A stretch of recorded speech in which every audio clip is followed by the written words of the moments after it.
Welcome to Shadow Fable. Don't forget to subscribe for more stories that will haunt you long after the lights go out. They say it only comes on the full moon, the White Wolf of Woodberry. A beast so silent, its paw steps make no sound, its breath barely stirs the leaves.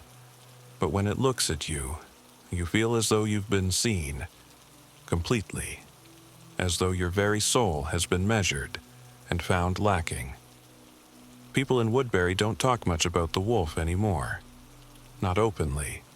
Not since the killing stopped 15 years ago. But ask the right old man at the right bar after his second whiskey and you'll hear a different story. About the ones who disappeared. The ones who were never really right again. The ones who saw it.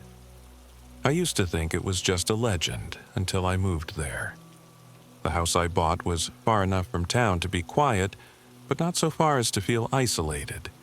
It was built in the 1920s, restored just enough to make you think about ghosts, but not enough to believe in them. The kind of place you tell yourself has character. I'd just gone through a divorce, and Woodberry, with its antique shops and sleepy charm, seemed like the kind of place where a man could rebuild his life. I moved in mid-autumn. The leaves were just turning. The air had that faint bite of winter waiting. I remember the realtor, a pinched-looking woman with overly cheerful eyes, giving me the keys and muttering something under her breath. "What was that?" I asked. She smiled too quickly. "Nothing, just, if you hear anything at night, don't go outside." I laughed, assuming it was some rural inside joke. "Coyotes?" She looked at me for a beat too long. "Sure." The first few weeks were uneventful. Quiet mornings, long walks, evenings spent reading by the fireplace. My nearest neighbor was a retired mechanic named Hank, who lived about half a mile down the road. He stopped by once or twice, brought me firewood, offered to show me how to winterize the pipes. "You're lucky," he said one evening, glancing out toward the woods as he sipped his coffee. "Place like this, peaceful, as long as you mind the full moons." I raised an eyebrow. "You mean the White Wolf?" "I've heard the rumors." He didn't smile. "Not a rumor, just not what people like to talk about anymore." "What is it then?" Hank took a breath. "It's not a wolf, not really, you'll see." That night, I couldn't sleep. Not because of the conversation. Weird, local legends didn't scare me. But because there was something about the way Hank had said, "You'll see." Like it wasn't a warning. Like it was a guarantee. Around 3 a.m., I heard it. Not a howl, just movement. Slow, heavy movement in the woods behind the house. I sat up in bed listening. My bedroom window overlooked the backyard, and beyond that, the tree line. I didn't turn on the light, I just watched. Something pale moved between the trees. It was large, larger than any dog I'd seen, and it didn't walk like one either. It moved with precision, like it was searching. But the strangest part was the silence. Even at night, you expect crickets, the occasional owl. But when it appeared, everything else stopped. I must have stood at that window for 20 minutes. The pale shape circled the yard twice, never coming close, never looking up. And then, as suddenly as it came, it was gone. The next morning, I wrote it off. My eyes playing tricks. Moonlight, shadows. Maybe a deer with mange. I almost believed that until I found the footprints. Huge, clean prints in the soft earth, right up to the edge of the porch, as if it had stood there for a while, watching. I tried to forget. Told myself it was nothing. But the next full moon, it returned. This time, it did look up. Its eyes weren't red, they weren't glowing. They were just human. Not literally, but there was an awareness in them, and not a kind one. It stared at me for what felt like hours, not moving, not blinking, and then it tilted its head just slightly before disappearing into the trees. I started locking my bedroom door at night. The following week, I went into town, visited the local library, asked about the wolf. The librarian was in her 70s with hair the color of snow and hands that trembled slightly when she turned pages. When I mentioned the wolf, she froze. "You saw it?" "I think so. 2 nights now, full moons." She looked down. "It picks people." I frowned. "What do you mean?" "You're not from here. You don't know. The wolf doesn't show itself to everyone. It chooses, watches, follows. And if it keeps coming back, well, I'd suggest you leave." "Leave town?" "Leave the house," she whispered. "Leave the woods before it gets inside." That night, I didn't sleep at all. Not just because of what she said, but because deep down, something in me believed her. I started noticing changes. I'd wake up in the middle of the night already standing at the window, heart pounding, drenched in sweat. I'd find my back door unlocked when I was certain I'd locked it.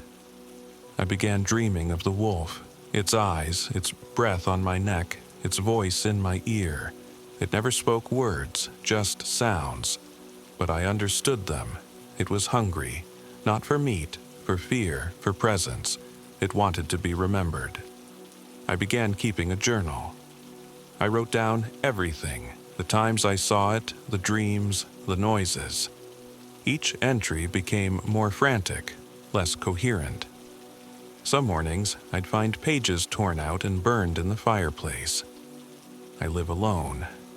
One afternoon, Hank showed up again, unannounced, just knocked on the door and stood there, hat in hand. "I had to check on you," he said. "I'm fine," I lied. He looked around the house, then leaned in. "It's been inside, hasn't it?" I didn't answer. I didn't need to. He nodded slowly. "I've seen it happen before. You've got to break the pattern.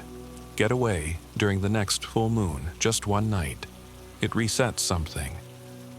It sounded like madness, but I was desperate enough to try. So, the next full moon, I packed a bag and drove. I didn't care where. I just drove until the trees thinned out and I saw motels and gas stations.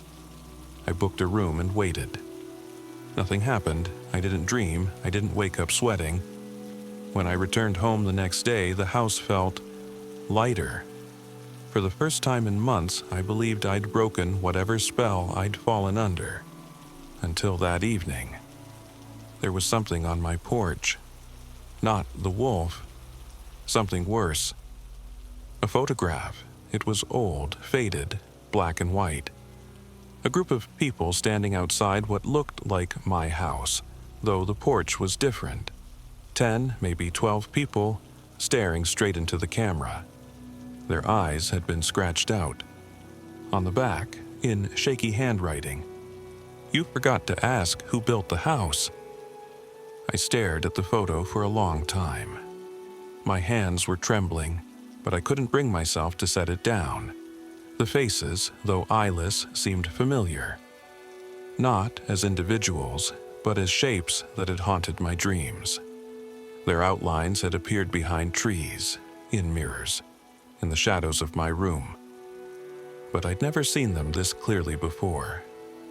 I flipped the photo over again. The note on the back felt colder now, heavier, like the ink had sunk through more than just paper. "You forgot to ask who built the house." I didn't sleep that night. I sat in the living room with all the lights on, the TV muted. Every so often, I thought I heard movement in the walls. Not mice, heavier, rhythmic, almost like footsteps. By morning, something in me shifted.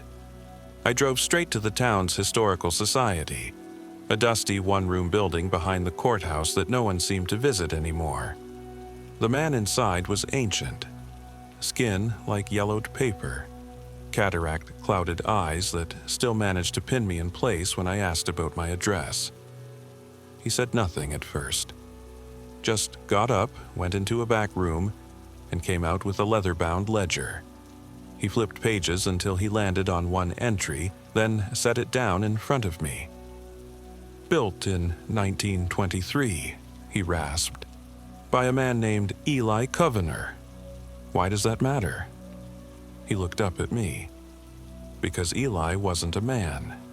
I blinked. "I'm sorry?" "Not in the way you mean," he continued. "Eli was sensitive.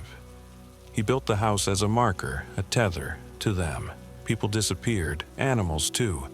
Everyone assumed it was wolves back then, but not the kind that walk on 4 legs. He pointed to the page again.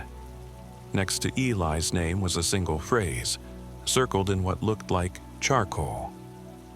"The offering remains as long as the house stands." I left the building without a word. The whole town felt different now, darker, smaller, like it had pulled inward on itself.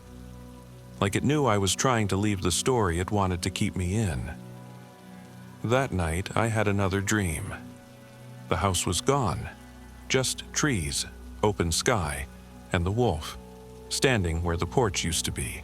Only, it wasn't quite a wolf. Its shape flickered in and out, sometimes bipedal, sometimes crawling. Its face was a blur of fur, bone, and human sorrow.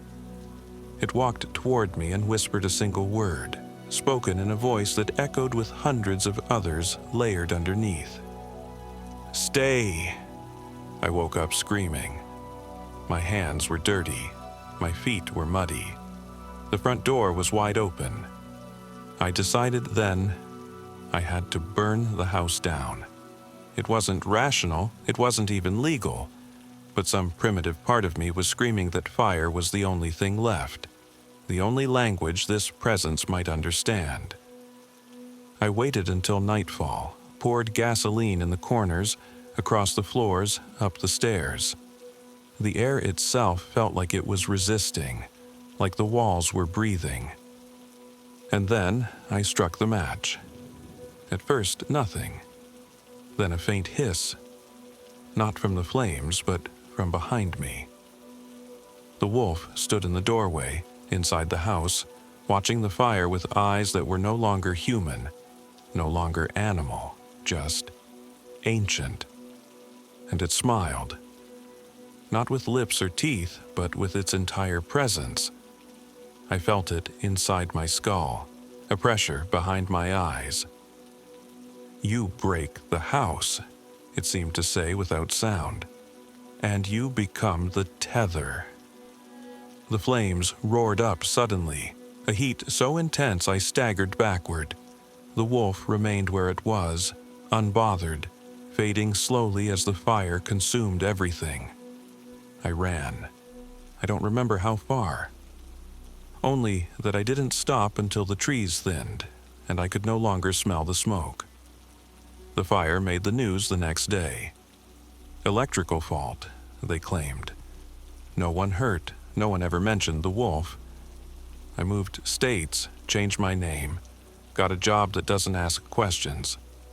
But some nights, on the full moon, I still wake up around 3 a.m.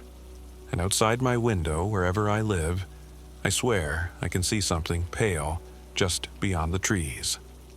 Watching. Waiting.